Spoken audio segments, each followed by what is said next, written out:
Rise up!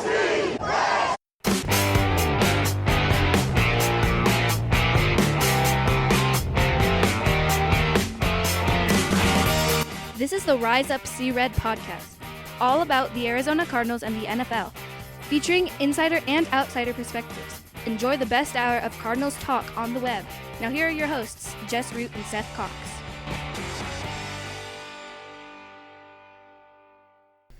Hello, Arizona Cardinals fans, and welcome to the latest edition of the Rise Up See Red podcast. I'm your host, Jess Root from CardsWire.com, the Arizona Cardinals site from the USA Today NFL Wire.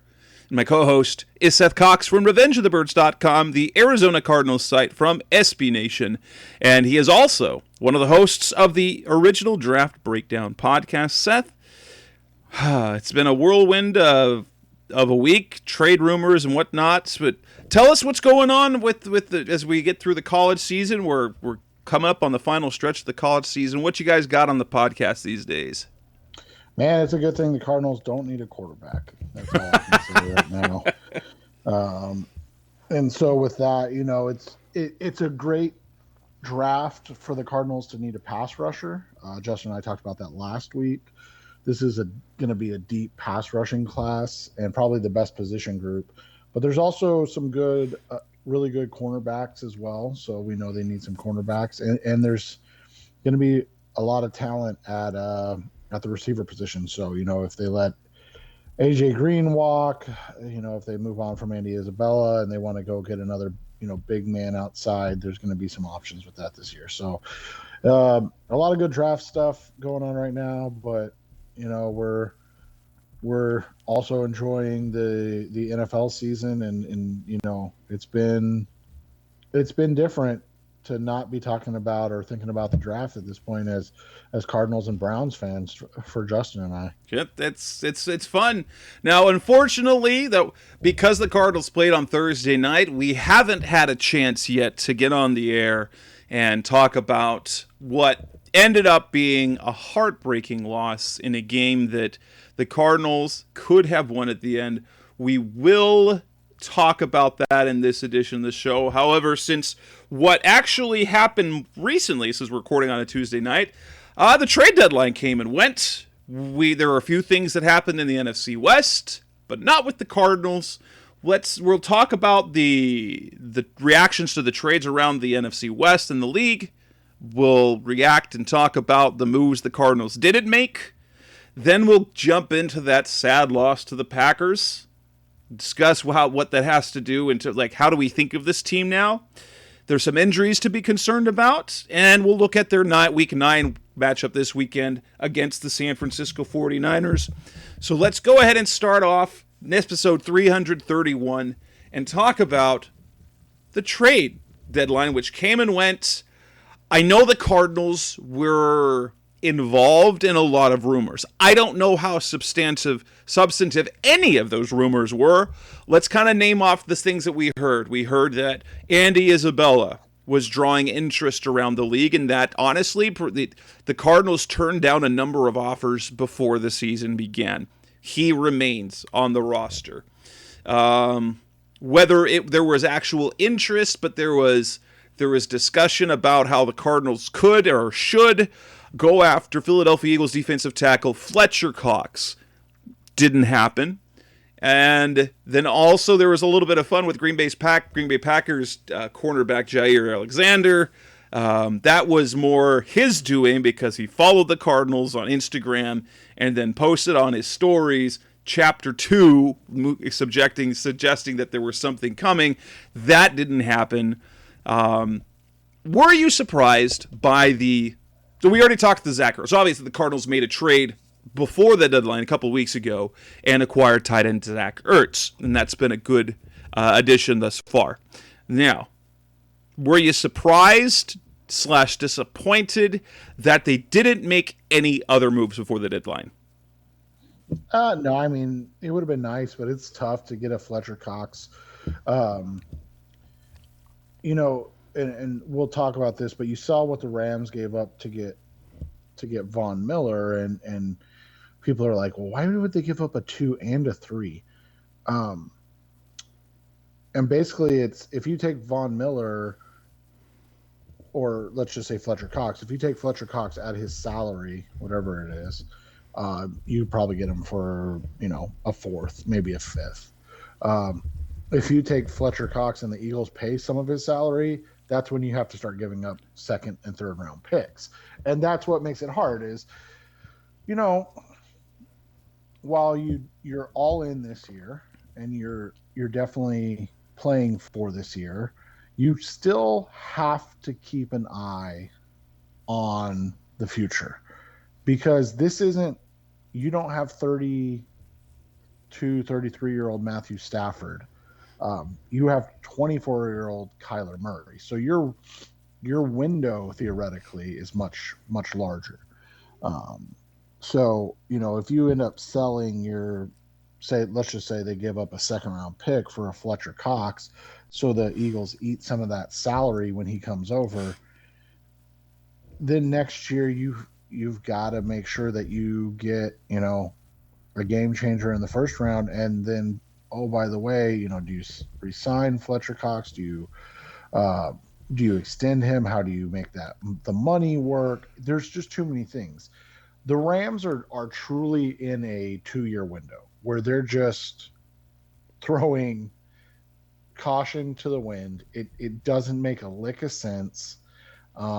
We've really never seen it before. And if they don't win, they're going to have a big hill to climb to get out of it.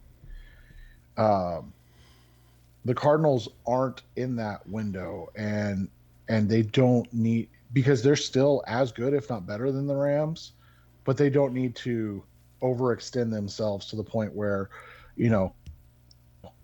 after they pay Kyler, that they're, and I don't want to take a shot like this, but then they're the Kansas City Chiefs, where they're so weak at key positions that they're having to, they're having to rely on their quarterback to literally do everything and just pray that he can make enough plays to win games. And so I'm not disappointed. I'm not surprised. I would have been more surprised if they were able to get something done for a insignificant, cost to acquire another talented player. So to see it not come to fruition, because we got to remember, they already added Zach Ertz. That's a huge, and he's played super well in 2 games. Yeah, for me, the Cox piece. Now I wrote up Cox piece about the trade, and it was riffing off of Doug Farrar for Touchdown Wire over my network, and Cox to the Cardinals for a second-round pick was one of his 5 trades that weren't going to happen, but should. And let's be honest, why wouldn't the Cardinals want Fletcher Cox, considering the impact? Now, he has not had a good statistical year this year. Whether that is more of a case of his role in the new defense, or if, he's now 30 years old. I'm nearly 31 years old. He'll be 31 years old later this year. But through 8 games, he has 1 sack, 12 tackles, and that's after he had 6.5 the year before. He's had as many as 10.5, but he's, he has been a Pro Bowler the past 6 years, and he would definitely fit the bill of the type of player the Cardinals have been adding, and especially with the uncertainty or the potential season-ending injury to J.J. Watt.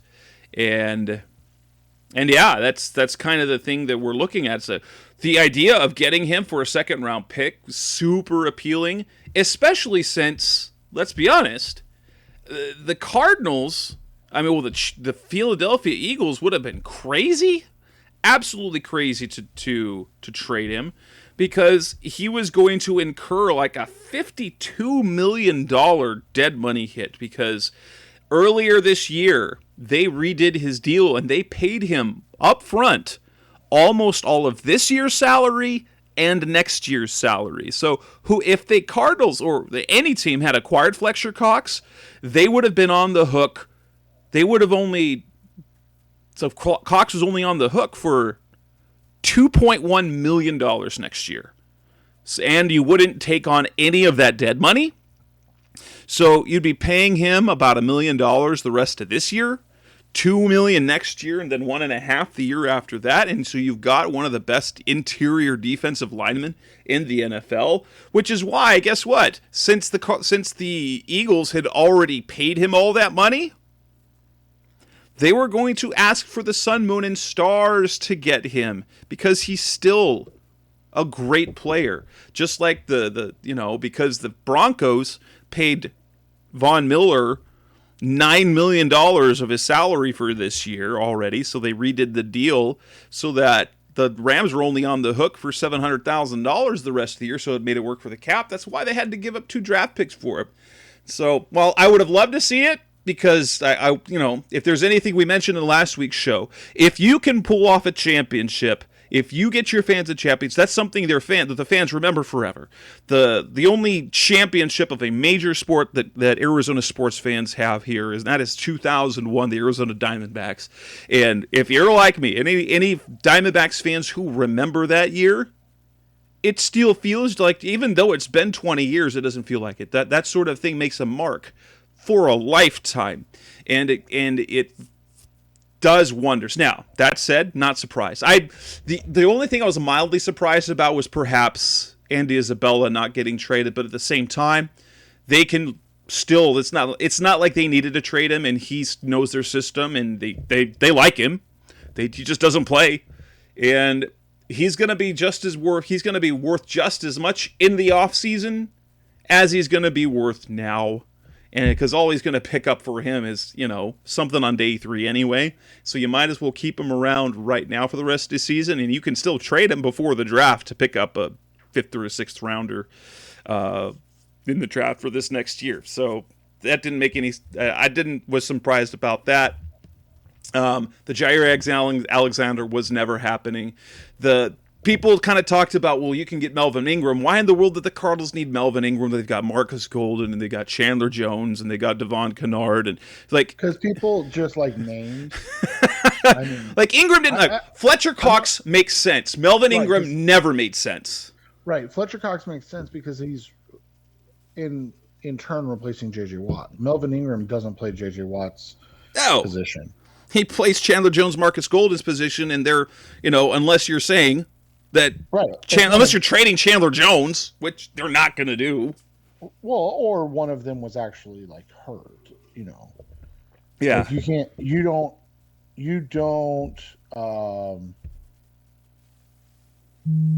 don't trade for a guy with the idea that, he might get hurt, so we better go get a Melvin Ingram. And that's the thing is everybody wants to go tit for tat, right? So it's they went and got Von Miller. Oh, okay, well, we'll go get Melvin Ingram. Okay, then again, would Melvin Ingram help this team? Absolutely. Jess and I are not saying that he would not help. He wouldn't be happy here. But he would play, 50% of the snaps. I mean, that's all he would do. So, yeah, it's just you gotta be realistic about what your expectations are. And so, with that, I thought everything that they didn't do actually made sense. I mean, they like what Andy Isabella is bringing on special teams this year. He's actually playing well on special teams. I know that's not what you want to hear about your 2nd round pick, but you sometimes have to take what you can get, right? Right. And you got to take the positives where you get them. And then they just weren't in a position to pay the cost for Fletcher Cox. While the idea is wonderful and great, it's probably not the best decision to make at this juncture. Absolutely. Trades around the NFC West and around the NFL. So the most notable trades happens, obviously, Von Miller to the Rams. We talked a little bit about. I find it an interesting move for them, and I don't know how much better it makes them, because it does give them coach. You've got Leonard Floyd on one side, Von Miller on the other, and you've got Aaron Donald in the middle. I don't know if it makes them significantly better on defense, especially with some of the issues that they're having. So their kind of issues defensively have kind of been against the run, and Von Miller doesn't give you anything that way.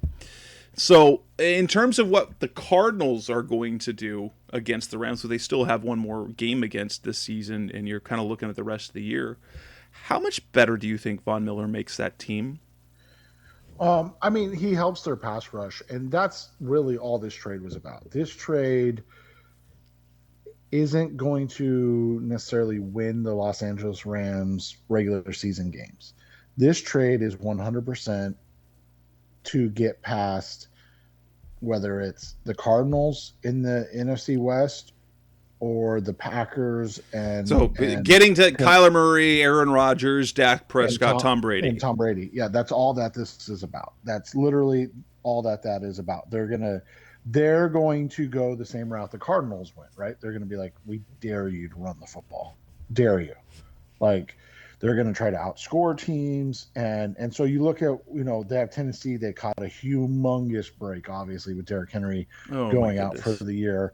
That's a huge, and not just because we want the Titans to beat the Rams, but I mean, Derrick Henry was literally having a once in a generation type of season.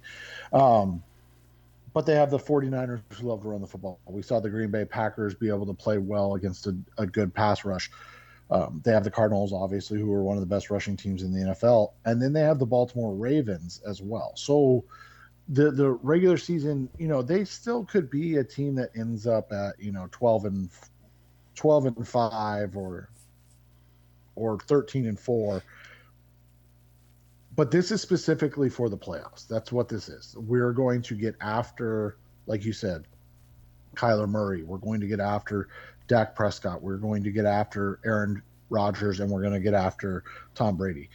They know, they understand what's in front of them, and they know on the other side it's Josh Allen, and even though they're playing incredibly badly right now, Patrick Mahomes, right? Like, you have to get after these quarterbacks. If you run into Baltimore in the Super Bowl, you just game plan the hell out of it. And you just hope you just hope you can stop their rushing attack, right? But for the most part, you're gearing up to bring pressure in the playoffs against these great quarterbacks, and that's because that's the only way you can stop these teams. And so, to your point, this isn't going to change a whole lot in their rush defense. They're not going to be a team that's going to go out and shut down the rushing game. But what it is going to do is it's going to prepare them and help them in the playoffs. And that's what their goal was. Absolutely. Going on to, there was a minor move made by the 49ers where they acquired pass rusher Charles Omenihu. I don't know, obviously the 49ers have a nice setup up front. You got D Ford, you've got Nick Bosa, you got Omenihu, Eric Armstead.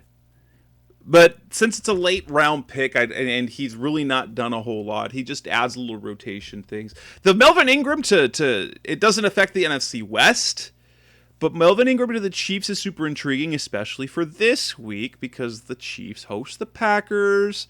And so here's to hoping that Melvin Ingram balls out for the Chiefs so they can beat the Packers so that the Cardinals can pull ahead of them, assuming they beat the 49ers this week. That's all I have to say about any of those trades. It's I don't think, the Zach Ertz trade was already our surprise, and they didn't wait down to the wire to do it.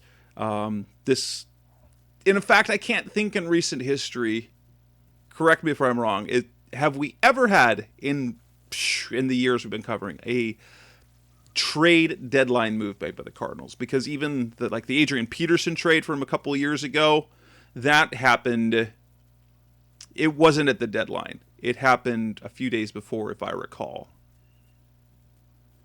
Right. And so, the deadline, the NFL trade deadline is really about, it's rarely impact players, right? It's rarely guys in their prime moving. Because even the Ertz trade, Ertz is on the wrong side of 30. It's not like he's 27 coming off 3 Pro Bowls. He's 30, and I don't think he's been to a Pro Bowl in 2 seasons, if I remember off the top of my head correctly. And not there's nothing wrong with that. It's just that that's just the way the NFL works because it is such a game that hinges on singular players in terms of like, oh, if the quarterback goes down, the season's kind of shot anyways. Do we? And so you never want to go all in unless it's closer to the end, and that's why you've seen the push to move the trade deadline back, right? Like you've seen that push before in years past to see it move back to the end of November, start of December, so teams that are close can make a late season move to get a guy to make a run, as opposed to now when there's half the season left, and a team that's 4-3 really has to make a tough decision. Like, right, do we trade a lot for Fletcher Cox, or do we just sit on these picks in case we end up going 8-9 or 9-8 and picking 15th or 16th overall? Right, and you have to think about this is 2 weeks later. It used to be the trade deadline used to be week 6, and so nothing ever happened. And I think I've heard them say before they'd like it in week 10. Yeah, that makes sense. So we might see that now that there's a 17-game season. You might be able to wiggle that in there. It's just it is, yeah. Week 6 was where it used to be, and that's even tougher, right? Like, because think about it, if you're 5-1 and you're the LA Rams, and we'll use the Rams because we don't want to jinx anything, but if you're the Rams and Matt Stafford goes down, are you trading for Von Miller? Probably not. No. I mean, and so that's the thing, is this gives you a little bigger window into what your season may be, and so that's what the whole thing is.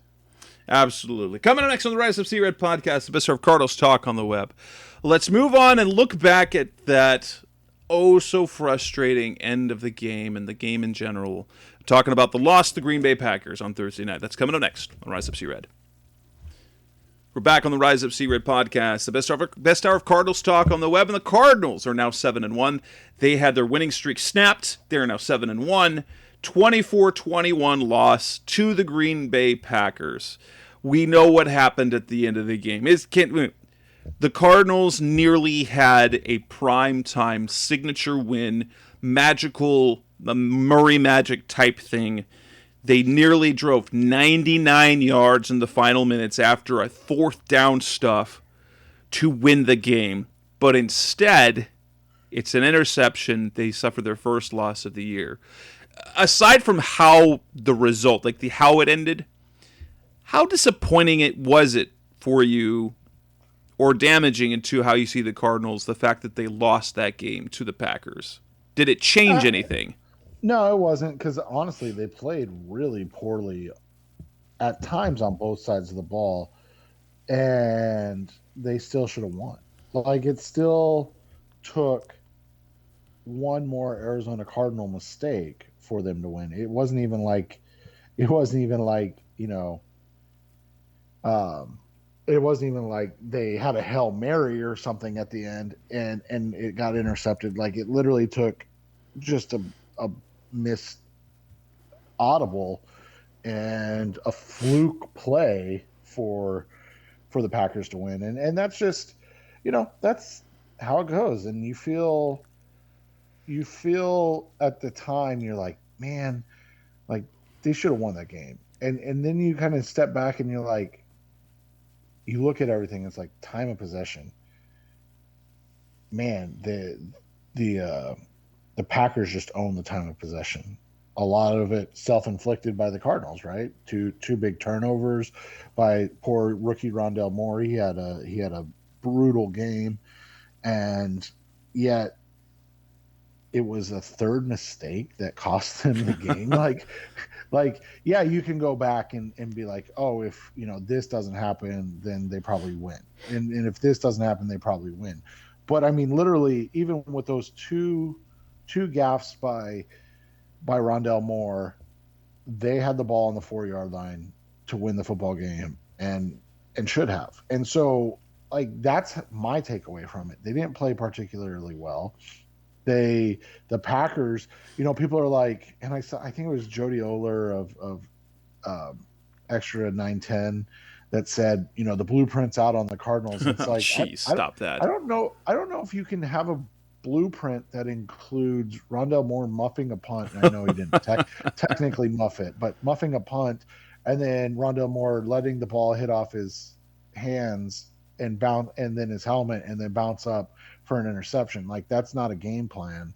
That's just self-inflicted wounds by the Cardinals. And yeah, I mean, don't get me wrong. I mean, the Packers played better, but I don't think the better team won the football game. No, and here's the thing. Both sides had attrition. So the Packers already entered with the number of injuries that they've been dealing with, but then they add on top of that, they lose Devontae Adams and Allen Lazard, which, as we were heading into the game, if we were our show last week, we felt that that they had the potential to be one of those games that got away from them. The Packers did have a really good game plan. Their defense really did well. They stuck to the run and got the ball out of Aaron Rodgers' hands very quickly. And it was very clear that the Cardinals defensively didn't want Aaron Rodgers to beat them down the field. And so they gave some space underneath to do that. And there's even going to be one where you're going to give something up. But then the Cardinals, DeAndre Hopkins, clearly not 100%. He had the great play early, but then the hamstring was bothering him. They were down to their third string center, Sean Harlow. And he did fine. But you guess what? We did not. Like, you go into a game and your third string center, you're like, yeah. Well, and you saw on several snaps that it was just high. Yeah. And it's unfortunate. I mean, he didn't play. I mean, he's not the reason they lost at all, but his play did not help the cause. No, and then they were without J.J. Watt. They still hadn't gotten Corey Peters back. So they're both teams. Zaven Collins gets hurt. Correct. Yeah, Zaven Collins gets hurt. So both sides were depleted in terms of injuries. It just made a bigger deal for the Packers because they were without their top two players at one position group. And so everybody could make a big deal out of, well, the Packers were without their top two receivers. But that's the thing is, if the Cardinals were without DeAndre Hopkins and A.J. Green, they still would have preferred that, I would guess, over everything else they were without in that game. And they were kind of without DeAndre Hopkins. It was kind of amazing because, and we said this on the show before, is that if Hopkins can just be good and well enough to be on the field, his presence changes things, especially with the fact they weren't able to game plan. So they had Antoine Wesley in his place, instead of shifting things around where AJ could take his spot and things like that. And Wesley made a really nice grab on fourth down. He did, but there were other plays he didn't make because he's not DeAndre Hopkins, and that offense really looked more 2020-ish without Hopkins on the field because it changed how defenses gave them looks. Now, I will say this. What in the heck of all things was AJ Green doing in the end zone?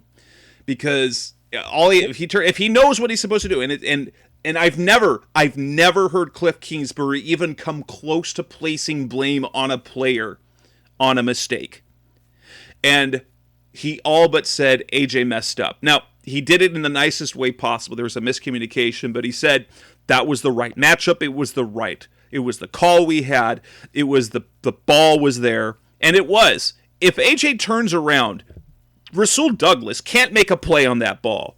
AJ Green catches it. It's a touchdown. I'll be the first. He's not why they lost. So AJ Green is not why they lost. He's the reason why they didn't win. And it was a collection of other mistakes that led to the loss. Rondell Moore, again, we mentioned, had a bad game. His fumble, his muff there, where he didn't, that cost him 3 points. The interception that went off his hands, it wasn't a perfectly thrown ball, but you hate to see that sort of thing led to another 7 points. So essentially some quote-unquote mistakes by Rondell Moore cost him 10 points, and they would have won anyway. But then it was just a glaring one at the end where Murray takes some almost 99 yards. That would have been, Kyler Murray was about to Aaron Rodgers Aaron Rodgers. Well, and that would have been the MVP moment, right? Yes. Yes. That would have been it, where people are like, this dude is, he's the MVP. Like, that was amazing. And it just sucks that it didn't come to fruition, but and at that juncture it did suck. But the other part is, it didn't suck because again, they had a chance to win still. And so, like, everything that could go wrong did go wrong, and they still had a chance to win. Coming next on the Rise Up Sea Red podcast, the best of Cardinals talk on the web, we'll talk about what this means for the Cardinals. What does it mean for the Cardinals with the loss? Does it change how I view them? That's coming next on Rise Up Sea Red. We're back on the Rise Up Sea Red podcast, the best of Cardinals talk on the web, and let's take a look at what we think of the Cardinals now that they've lost. In terms of how I view this team, I know there's concerns with injuries, and we're going to talk a little more about that later. So the loss to the Packers says me doesn't change what I think about them. It just changed where the tiebreakers are. I still think the way things look right now in the NFC, it's really a toss-up. I don't think any one team is playing better than the Cardinals. I think the injuries and how they respond to them over the next couple of weeks are going to be really telling. But in the NFC, it's the Rams, the Cardinals, the Packers, the Cowboys, and then the Buccaneers. Every single one of those teams is very capable of being a Super Bowl team and winning the Super Bowl. All of those are teams where the way they're playing right now are championship caliber teams. Every single one of them, and it's really not even like the rest of the NFC is just kind of like and things could change. But right now, you look at those 5 teams and you're like, all 5 of those teams are going. It's going to be really fun to see what's going down the stretch of the season with them. Yeah, and that's the thing is, like, you can say that about everybody with health, right? Like, if the Packers go without Devontae Adams for the rest of the season, obviously we talked about it, the quarterbacks are the key, and if any of those top quarterbacks go down, every team season's over. But if you lose, let's say, Aaron Donald's probably a little heavy, but like if you lost Leonard Floyd, right, on the Rams, like, or we'll say Jalen Ramsey, that's a little better. If you lose Jalen Ramsey, that's probably the equivalent of the Cardinals losing J.J. Watt. Like, that's a big deal, but I don't think you're phoning in the season at that point, right? Whereas if you lose Matthew Stafford, you're like, well, good try, guys. we're back where we were with Jared Goff, right? And who's the guy that beat the Cardinals last year? That I can't remember his name, but at the end of the season. But yeah, so it is, as long as these quarterbacks stay healthy, there's a really good chance for any of those 5 teams. The reality is, I'm taking the Bucs until somebody beats Tom Brady. I mean, I just have a rule at this point that until somebody actually beats Tom Brady, I'm taking Tom Brady. Like, that dude's been to more Super Bowls than I've been to NFL games in my lifetime, and I used to have season tickets. Like, this guy's insane. So it's just, but like you said, there are legitimately 5 teams that are good enough to compete for the NFC this year, and you want to see those 5 teams, as much as we're Cardinals fans and we want the Cardinals to be the team. You also want to see everybody healthy and playing at their highest level. You don't want to. I mean, obviously, we're never going to shake off a Super Bowl and be like, well, it was too bad that Aaron Donald was out. But I mean, you do want to beat teams with their best. The same way, yes. The same way that the Cardinals would be, if they were to lose and J.J. Watt happens to not come back, that would 100% be on every Cardinals fan's tongue. Well, we are just like 2014. just like 2015, yeah, the 2014 season where that team, as good as they were in 2015, 2014, I think they were even better. And we had a playoff run wasted on Ryan Lindley, and I apologize to Ryan Lindley. It should have been Carson Palmer, it should have been Drew Stanton, but Ryan Lindley, whom, like, if those of you who have been listening to the show a long time, I have a soft spot in my heart for Ryan Lindley. But when this team had a championship run in it, Ryan Lindley started an NFL playoff game for the Cardinals. And they still almost won. Yes, because the Panthers were atrocious then too. That was a really bad playoff game, really bad playoff game. And then in 2015, you got the Tyrann Mathieu ACL tear, the finger for Carson Palmer. Things just fell apart. So there's a bunch of what ifs, and we're used to these what ifs, and it's unfortunate on so many levels. But yeah, so for me as a Cardinals fan, I don't root for misfortune like injuries. Like, it would be fantastic if Aaron Donald had an ankle sprain or a calf or a hamstring he can't work through that ends up being the difference. I'm okay with that. But as an NFL fan, I hate seeing players go down and, these teams that are built to win to sort of fall apart. The Cardinals fan in me is like, I don't care. I want the Cardinals to win the championship no matter what. But the NFL fan in me, the professional writing about the NFL, it's so much better to write stories about success than it is about what if and having to turn things like you see Jameis Winston go down for the year. Just I know that was crushing. And for me especially, it happened on a play on a tackle that shouldn't have been that happened. That horse collar that grabbing the nameplate, they changed that. It's like that exact injury is why they make that tackle illegal. Because a player has no way to protect himself when you pull him back. He's upright and he gets pulled backward like that. It's just crushing for a guy like Jameis Winston, who so much talent, couldn't quite get it to Tampa Bay, now has an opportunity, he's really playing well.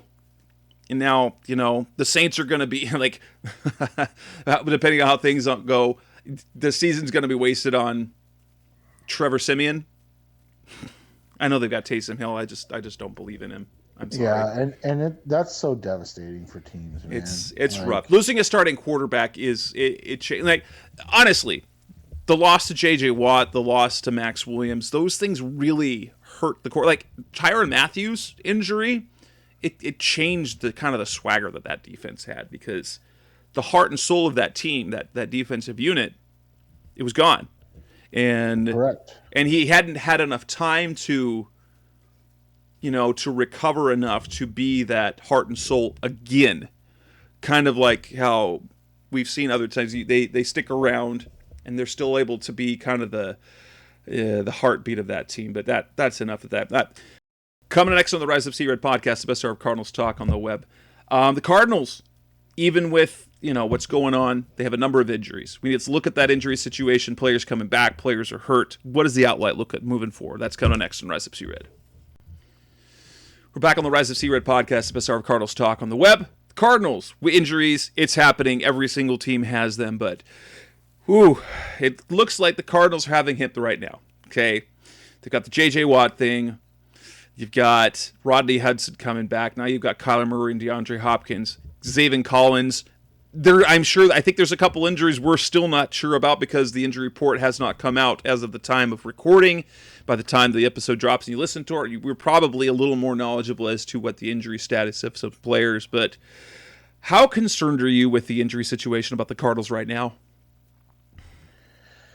There's only two injuries that I'm super concerned about, and that's Kyler Murray and then and DeAndre Hopkins.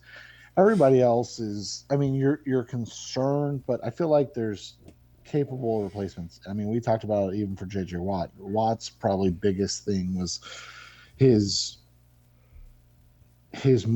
ability to open things up for other guys. And he's not exactly being replaced by doing that, but I think you can get enough from other guys to fill that gap. Hopkins is completely irreplaceable, and we talked about that earlier. you saw that in the game. right? I mean, what do you have, 15 snaps or whatever? Um, And like those when he 15 snaps, they like averaged 11 yards a play or something like that. well, and outside of the injury, or not the injury, sorry, the interception, they would have scored on those two drives. So that's the best part of it, right? It's like every time he was in, they're moving the ball and scoring, and when he's not in, they're, like you said, they're a shell of themselves. Now, clearly, it'll be different if he's not playing in the game from Jump Street and they're able to game plan for him not to be there. But this isn't going to be a top 5 scoring offense without DeAndre Hopkins. No, it's not. And It's going to be super the, inconsistent. So last year with him, they just didn't have the depth behind him to do well. This year they do, but it's built to be great because of Hopkins. Like if I don't know how they would do it. I don't know if they would change the route or if they would shift AJ to the X and because what they did last week is they just put Wesley in the X spot. I don't know if they'd shift things around and let AJ Green be kind of the X and then put Kirk as the Z and then put someone like Andy in the slot, or if they play Andy and keep Kirk in the. Do we see Andy, right? Like that'd be interesting to see because I know they like Antoine Wesley, but he's the guy that he plays X. He plays the Hopkins position, but yeah, I'm actually the one that concerns. I'm not super concerned about Hopkins, as I think that he'll be fine because he plays through a lot, and being the short turnaround, I think, is what limited him. Had it been played on a Sunday, I think he would have been able to play the full game, playing it at 75-80%, but still making a large impact on that. And with that as well, the hamstring getting the long weekend, I think he'll be fine this week. But Kyler's, it'll be interesting to see because we don't know how. It's definitely an ankle sprain. He's played through injuries before. I know some people say, go ahead and sit him, do the strategic sit. He's a type of competitor that it's not like some scenario. So it's if he's, because of having Colt McCoy, let me put it this way, because they have Colt McCoy and the trust in him to be able to be a caretaker for this offense and still produce, that you don't need to put Murray at risk. But if he's well enough to play, you let him play because that's what you do. Even against a team, the way this conference is going, you really can't afford to sit players just out of luxury, just out of rest. That said, if he can't run, that's one thing. If he can't throw, that's completely different.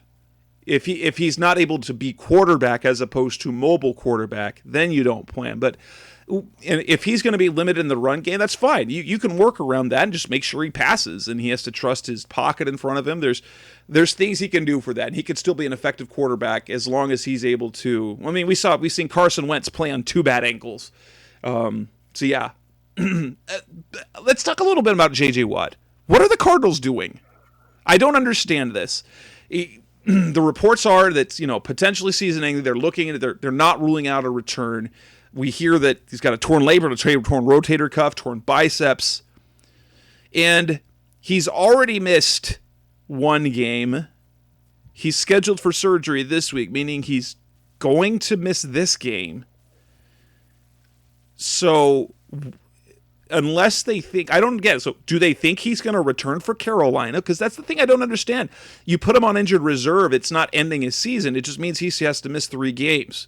And so unless they felt that he was going to potentially be back for Carolina, I don't understand this. I don't understand why they continue to burn a roster spot. Does it make sense to you at all? The only thing I can think, and I work in the medical field, so I don't work in orthopedics, so I don't have like a ton of insight, but I work with physical therapists and I can talk to orthopedic surgeons.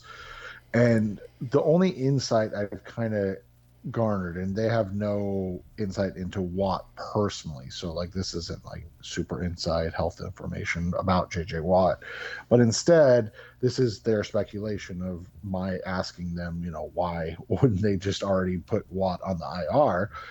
And they said there's times when the MRIs, the scans aren't good enough, and so you want to see what it is when you get in there before you make a call. And it could just be something as simple as cleaning some stuff up.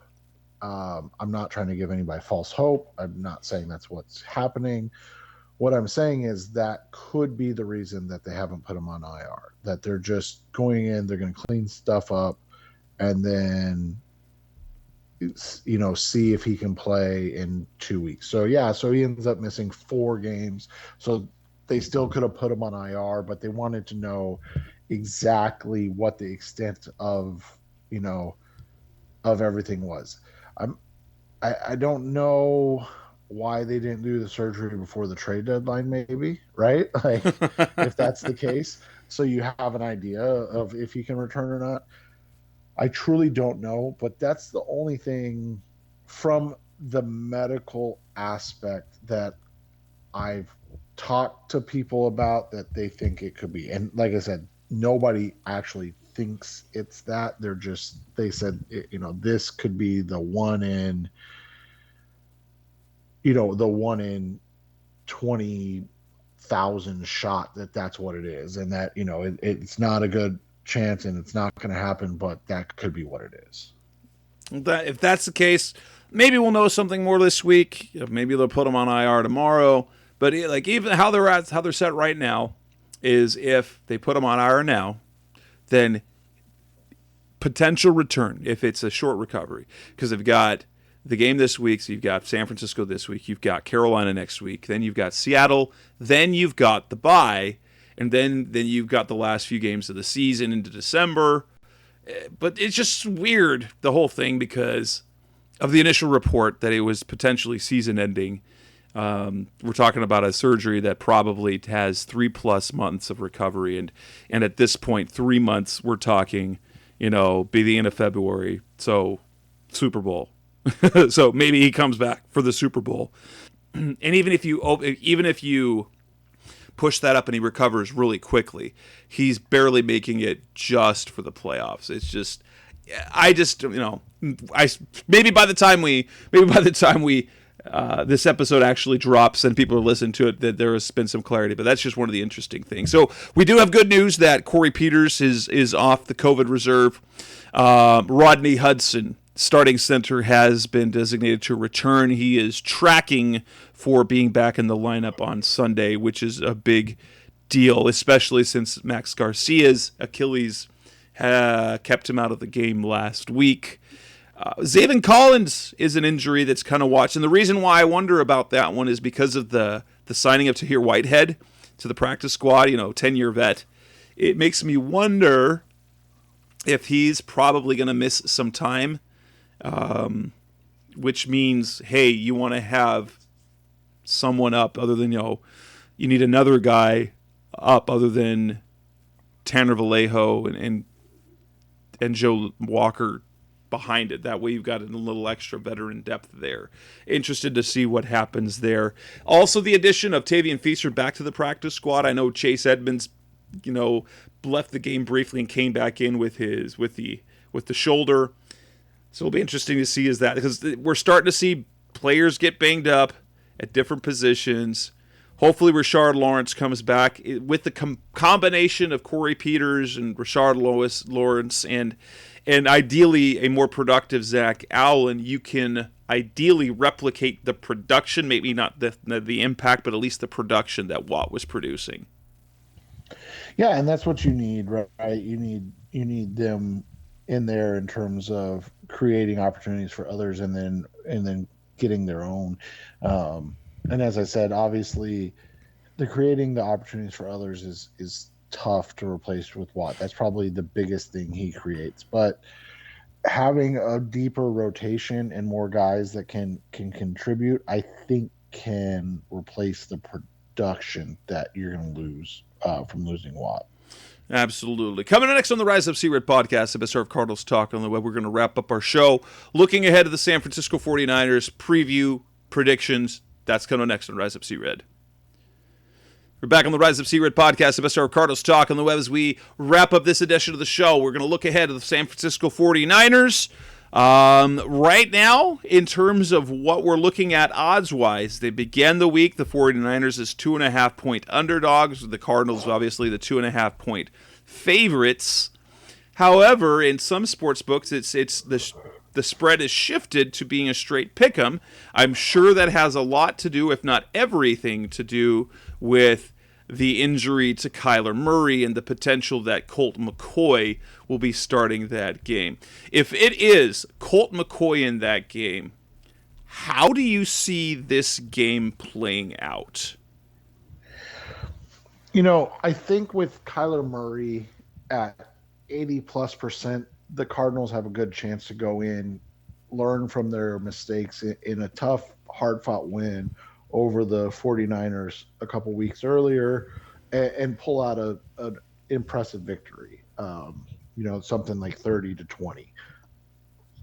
With Colt McCoy, I see them hunkering down, playing similar to what we saw with Green Bay this week, where they really try to control the clock, take the short stuff, keep the chains moving. They're not looking for big plays, and try to squeeze the life out of a game and get into like a 20-17, 17-14 type of win. Either way, I think the Cardinals have the team to come out and win this game, whether it's with Colt McCoy and the ground and pound strategy, or whether it's Kyler Murray, playing slightly nicked up, but able to still put, on the offensive show that we've come to know that this team can be. It's interesting. And maybe it's simply because it was the unknown. Trey Lance gave different challenges, and because they didn't have a start of film for him, I think it presented a special challenge for what the Cardinals defense was facing, which was some part of the problem, and his mobility and things like that. Even though Jimmy Garoppolo gives them a better chance of winning, I think when you face the Cardinals, at least, it might be a case where Jimmy Garoppolo makes it less likely that they win, even though I will say, if it were Trey Lance, I think Trey Lance would fare far worse than he did in the first matchup, because they've got film on how they used him from start to finish in a game. That said, Jimmy Garoppolo back. They continue to have injuries, but he played a really good game this last weekend. Over 300 yards passing, no turnovers. He rushed for 2 touchdowns, and so it wasn't like Jimmy can move, and we've seen him, and Jimmy's played really well against the Cardinals before. So it's going to be interesting to see how they play. I think the Cardinals play better than they did against the 49ers if they've got Kyler Murray, but I'm really impressed with the way that the Cardinals have handled themselves this year, and after a loss like that, I think they're ready to kind of, in some ways, you like a fans, like, you want the Cardinals to win every game, but if you give them just enough adversity where they lose a game, it sometimes can remedy a few things as they move down the schedule. That doesn't necessarily every team needs to lose, but every week you keep with this long winning streak.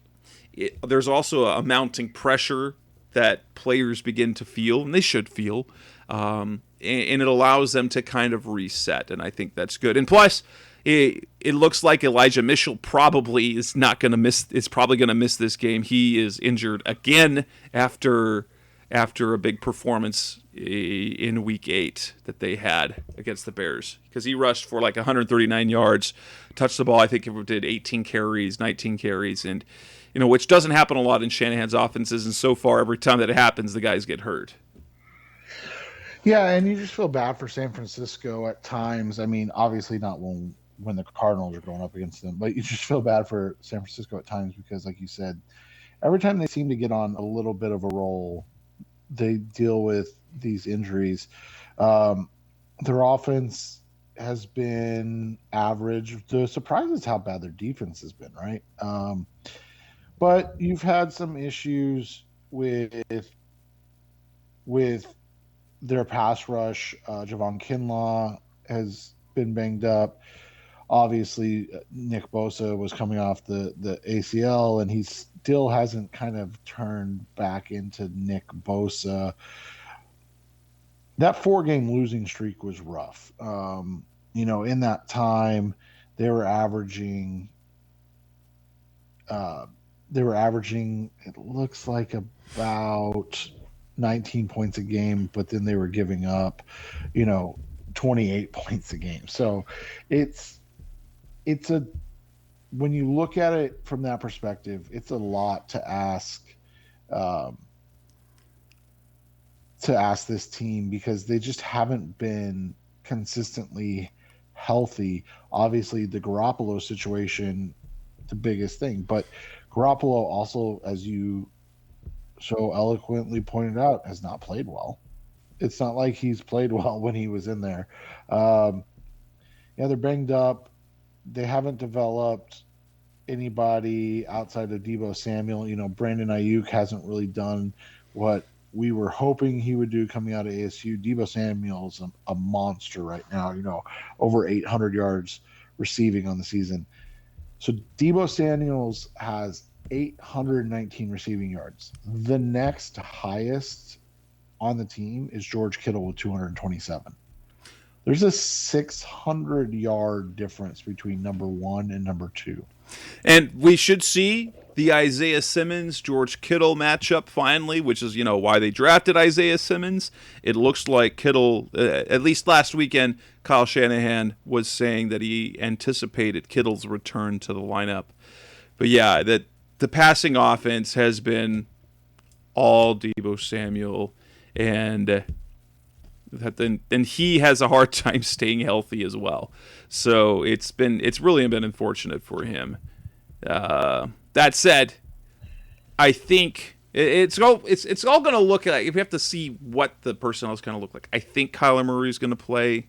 Like, if I had to guess right now, Murray will probably be playing at 75-80%. And that the Cardinals will be able to do enough. So in terms of matchups, you want to see Isaiah Simmons and George Kittle. You want to see Byron Murphy and Deebo Samuel. Those are matchups that you want to see. Chandler Jones on Trent Williams. So hopefully Trent Williams is healthy enough to play. You want to see on the other side, Marcus Golden with Mike McGlinchey, Nick Bosa and DJ. There are a lot of really good matchups to pay attention to in this game, honestly. DJ Humphries and Nick Bosa have locked things down. DJ's had a really good run against Bosa so far in his career. Yeah, he has, and we don't want that to change. So let's not change that too much. And by the way, when I say that Nick Bosa's not all the way back, he still has 7 sacks. So he's playing well, but he's not the insane Nick Bosa that we saw his rookie year when he was setting the NFL on fire. Yeah, that's true. It'll real interested to see, because this, I think, as we keep saying every week about the Cardinals, it's going to tell us a lot about this team. They overcame the COVID situation and the not having Cliff Kingsbury in Cleveland. They lost, so they overcame a lot against Green Bay and just fell short. Can they overcome more problems, more injury issues to maintain the role they're on? And more importantly, as I talked about before this season, the opportunity for the Cardinals to win their 3rd division game is critical. I think that will they're more than on track for the playoffs, but picking up that 3rd division win, in my mind, locks a playoff spot for them, because it means that they're not going to, they have to win 3 games in the division basically to make the playoffs, so that they don't end up losing tie breaks to people. And this will allow them if the 49ers manage to bounce back and get into the playoff race, and if the things kind of fall off the wheels fall off a little bit for the Cardinals, that if they beat the 49ers, that they will sweep that season series. It gives them 3 division wins. And that means if we're looking at the remaining schedule, you've got 2 games against the Seahawks and 1 against the Rams, that if you can get 1 more division win, you are putting yourself in a fantastic spot to win the division. That way you have tiebreakers in that way, because I don't think anyone is going to end up going 5-1 in the division this year unless the Cardinals pull that off. So it's meaningful in that sense too. What type of character will they show this time around? Can they overcome that? Can they bounce back from the close win against the 49ers and put them more in their place? Or is this going to be a dogfight the whole time? I anticipate that it will be a dogfight in which the Cardinals win. That it won't come down to the wire in that sense. Kind of like the last game where the Cardinals never trailed, never gave up the lead, but it was a stressful game for Cardinals fans to watch because it was close. It was, and it was a close one, and it was, not what we expected. And for them to come out and win the game like they did, it was good to see. And now we, whether it's Murray or McCoy, we want to see that again, because like you said, at this point, stacking wins, it matters more than winning how it looks. They just need to win. And like I said, the disappointing thing on the Green Bay Packers game wasn't that they lost, but it was the fact that they played so poorly and still had a chance to win at the end. Absolutely. So, how do you see the game ending up? Like I said, I think if Murray plays in this one, I think they're going to be able to do more offensively this time. They're going to be better prepared. 30-20. Without Murray, I'm going to go 17-14.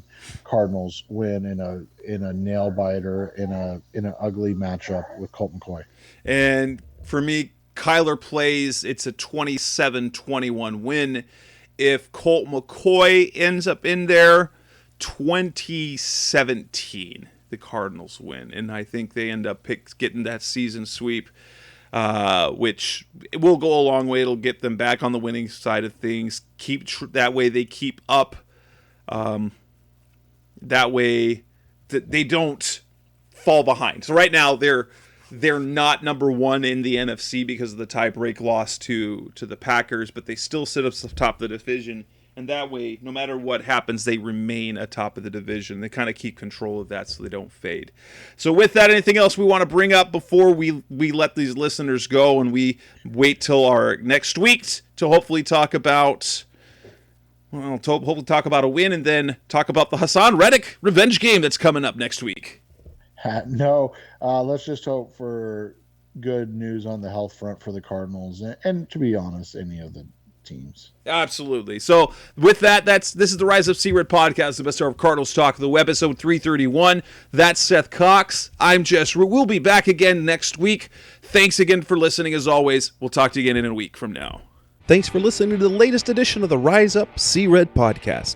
Listen to previous episodes and subscribe to the show on Apple Podcasts, Stitcher Radio, Audioboom, or many other podcast platforms so shows are delivered directly to your mobile device. Please give the show a 5-star rating and always support the sponsors who support the show. We'll be back soon for the best hour of Cardinals talk on the web. Rise Up Red Sea, Be Red Sea Red, and of course, Rise Up Sea Red.